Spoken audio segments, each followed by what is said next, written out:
समुद्र में एक ऐसी जगह है जिसे आज हम बरमुडा ट्रायंगल के नाम से जानते हैं और जिसमें कई सौ जहाज और हवाई जहाज बिना किसी निशानी के गायब हो चुके हैं।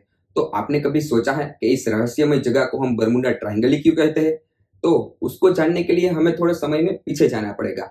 1950 चल रहा था, तभी अटलांटिक समुद्र में कई सौ घटनाएं हो चुकी थी और उसकी कहानी पूरे अमेरिका और उसके आसपास के क्षेत्र में आग की तरह फैल रही थी। तभी एक एसोसिएट प्रेस में काम कर रहे ईवी.डब्ल्यू. जोन्स ने उस एरिया को डेविल्स सी यानी डेविल्स ट्रायंगल कहा था और डेविल्स का मतलब है शैतान यानी शैतान का ट्रायंगल। डेविल्स ट्रायंगल की बात थोड़ी प्रचलित हुई थी, तभी 2 साल बाद 1952 में जॉर्ज सैंड नाम के एक ऑथर ने फेट मैगजीन में एक डेविल्स ट्रायंगल के बारे में एक आर्टिकल छपा और उस आर्टिकल का नाम जॉर्ज सैंड ने सी मिस्ट्री बाय और बैकडोर रखा था। तभी इस आर्टिकल को देखकर लोगों में अलग ही मिस्टीरियस बातें फैलना शुरू हो गई थी।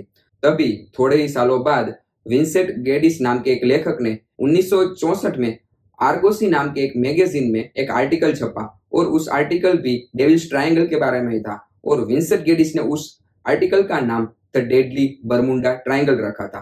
तभी से ही डेविल्स ट्रायंगल को लोगों ने द डेडली बरमुडा ट्रायंगल के नाम से जानना शुरू किया और समय के साथ लोगों ने द डेडली बोलना छोड़ दिया, बरमुडा ट्रायंगल ही कहना शुरू कर दिया। पर ये बरमुडा शब्द भी उसी एरिया में से लिया गया एक वर्ड है जिससे बरमुडा ट्रायंगल एक वर्ड बनता है। तो 3 पॉइंट है। जो पहला पॉइंट तो है अमेरिका का फ्लोरिडा में आया मियामी शहर। दूसरा पॉइंट है पुर्टो रिको जो एक कैरेबियन द्वीप में एक टापू है जो अमेरिका का ही हिस्सा है। और तीसरा पॉइंट है उत्तरी अटलांटिक में आया ब्रिटिश ओवरसीज किया हुआ टेरिटरी जिसका नाम है बरमुडा। उसी से ही बरमुडा वर्ड लिया गया है।